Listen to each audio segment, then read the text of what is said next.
But first, could we finally be on the precipice of a nuclear industry in this country thanks to our submarine deal with the US and the UK?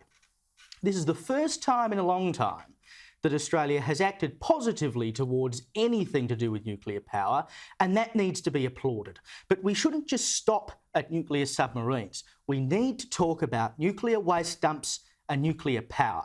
Now, some people would have you believe that if we build nuclear reactors in this country, we'll all grow two heads and it'll be Fukushima at every turn.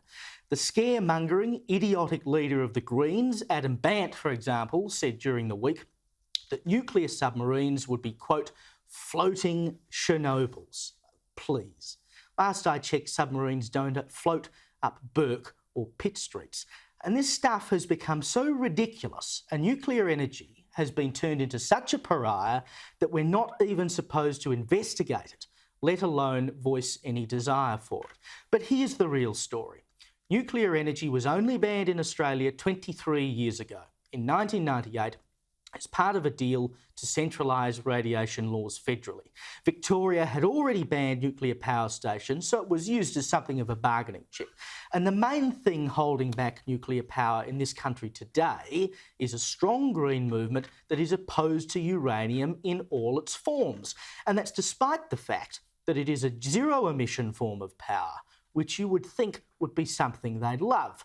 But in order to protect their precious renewables, they carry on about rare outliers like Chernobyl and Fukushima, which, by the way, has one cancer death linked to it. One death. Australia is the only country in the top 20 energy consumers in the world to not have or plan to have nuclear energy in its power mix. The US, for example, gets about 20% of its energy from uranium and has close to 100 nuclear reactors. And no one thinks of America as being in imminent danger. You had this same sort of alarmist nonsense when Kimber in remote South Australia was touted as the site for a nuclear waste dump. Now, there's nuclear waste at about 100 sites across the country, mostly under hospitals. And nobody worries about that. No one gives it a second's thought. Lucas Heights in suburban Sydney is a nuclear reactor, has been since 1958. People live next door to it, and there's been no issue. Australia has a third of the world's uranium deposits, and we happily export it overseas so other countries can use it for cheap, reliable power, but not us.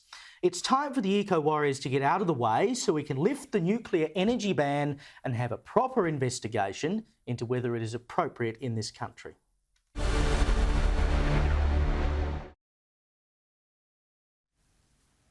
Now, Justin, one of the main reasons we don't have nuclear energy in this country, and we probably won't have nuclear energy in this country for a long time, is that we won't even talk about lifting the ban in order to have a genuine discussion about it. It may well be that it's not viable in this country, but surely at least we should lift the ban so we can investigate that. Yeah, I agree with you. I believe that climate change is a very real thing, and I would like to see it get fixed and all that kind of thing.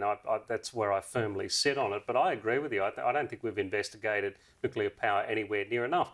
But Caleb, mate, I've got to say, I really think you've fallen into a trap, and that is to blame the Greens again. Look, I'm no supporter of the Greens, far from it. I think they're a bunch of wackos, which is probably why I'm going to say this. Every time that we have the nuclear debate, we start talking about the Greens this and the Greens that. It is not the Greens that has been holding up nuclear power. Yes, they're against it, and yes, they're going to be vocal about it. Nuclear power is being held up by a lack of courage in our leaders. We're not having the discussion because of them. It is not because of the Greens that we've stopped having the discussion. It's because of the Prime Ministers that have gone, the last 6 or so Prime Ministers that we've had, the Premiers involved in this, the Environment Ministers, the Energy Ministers, the whole lot. None of them have had I was nearly going to say something else. None of them have had the courage to be able to do anything about it. That's what needs to change. Say what you want, Justin. We don't censor people on this program. And Catherine, why has that lack of courage been there? I mean, why has no leader in the last 20-odd years had the gumption to say perhaps we should look at nuclear energy? Well, it's a good question, Caleb, and I think we're going to disappoint and not have to kiss and make up with anyone in the panel at the first commercial break. Damn it. I'm in violent agreement with both of you. Indeed, I studied this issue in some depth a couple of decades ago when we were having a look at perhaps during the disarmament after the Cold War, when a lot of the Soviet nuclear arsenal was being dismantled. People were looking for places to safely store weapons-grade plutonium, and we have the most stable geology on the planet, and there was a real opportunity for Australia to enter this market. The problem, taking up Justin's point, the Greens are vocal on it, but the fact is it is also it opens up schisms in the Labor movement, and Bob Hawke, whatever his aspirations, was not big and strong enough to change Labor's position on this, and therefore I can't imagine Labor moving at all.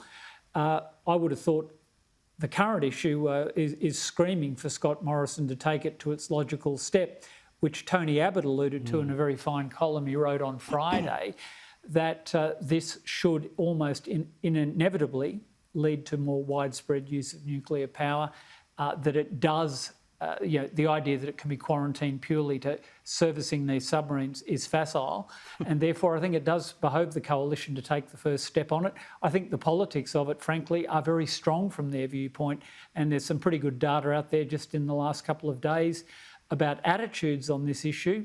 Even the majority of Labor Party voters support it. So I think it's a matter of time. It's an idea whose time may well have come. Indeed, and I think we had polling done at the Advertiser when I was there a few months ago that showed about 65% of South Australians were also supportive of nuclear energy. So it's not like it's a taboo topic. And Zach, when you ran as opposition leader in WA, you had a climate policy that was criticised by Mark McGowan, strangely enough, as being too left-wing. Now, if you had won that election, would you have advocated for nuclear power to be allowed in this country as a means of helping things in terms of climate change? Well, I think it's important that we have the discussion about the role of nuclear power in our overall energy consumption. I mean, I think Justin's a bit wrong, to be frank, to say it's not somehow the Greens. You see the leader of the Greens now, Adam Bandt, use the most alarmist language you could use to dissuade the national debate on nuclear energy. Whereas here in WA, we've got a fantastic Liberal senator in Senator Ben Small, who's come out and called for a discussion at the very least about the role of nuclear energy in our overall power mix. I think it is inevitable that we'll get to the point where it will be part of the mix. I don't know how much of it will be part of it, but ultimately all of us want to get to a point where our energy use should be as clean as possible. And ultimately, whatever they would say about my energy policy that I took to the last election, I think this is an ambitious idea and one that we need to have a conversation about and certainly champion it more.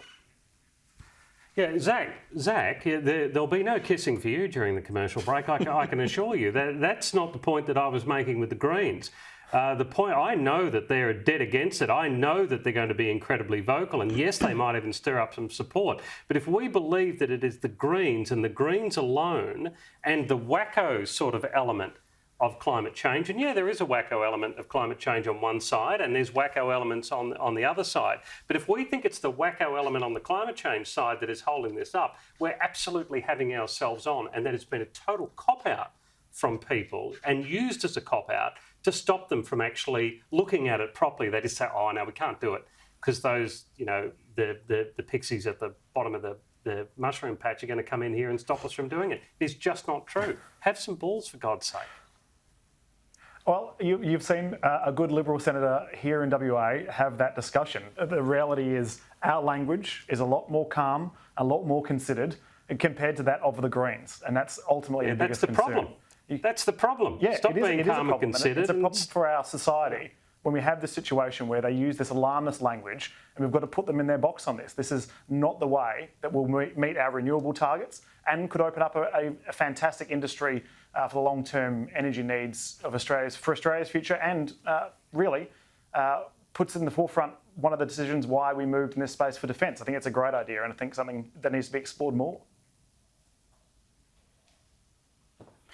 Yeah, I think this is one of the things. I mean, Justin has rightly raised a genuine point, which is it's not just the Greens that are holding it back. And I sort of use the term Greenies talking about the Green movement as opposed to just the Greens party. But Justin raises a legitimate point, Don't back away from which is that you've had successive Liberal and Labor governments that have not had the balls to look into nuclear power.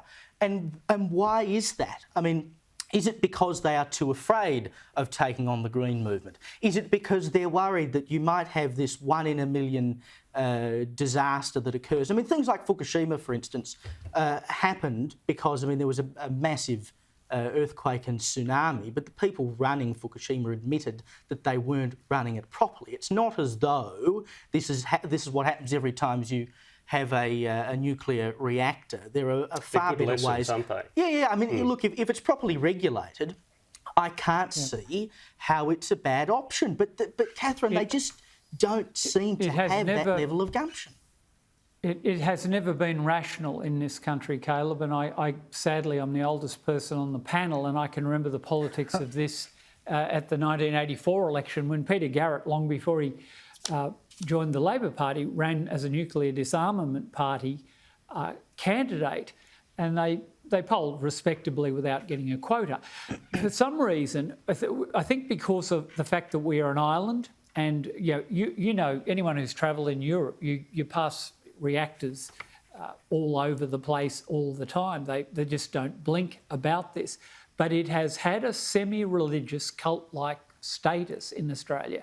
And I think the fact that even though the Labor Party is the more prone to schism over this, there would be members of the Liberal Party as well who are probably among the wet wing of the Liberal Party would subscribe to the same views. I can't imagine Matt Keane stepping up for this, for instance. And for that reason, I think leaders have kicked it down the road and put the debate off. But there's absolutely no gainsaying it now. We are firmly in this debate, and it can't be confined to just operating a nuclear submarine fleet that is not nuclear armed, by the way. And I can see why with non-proliferation obligations we won't do that.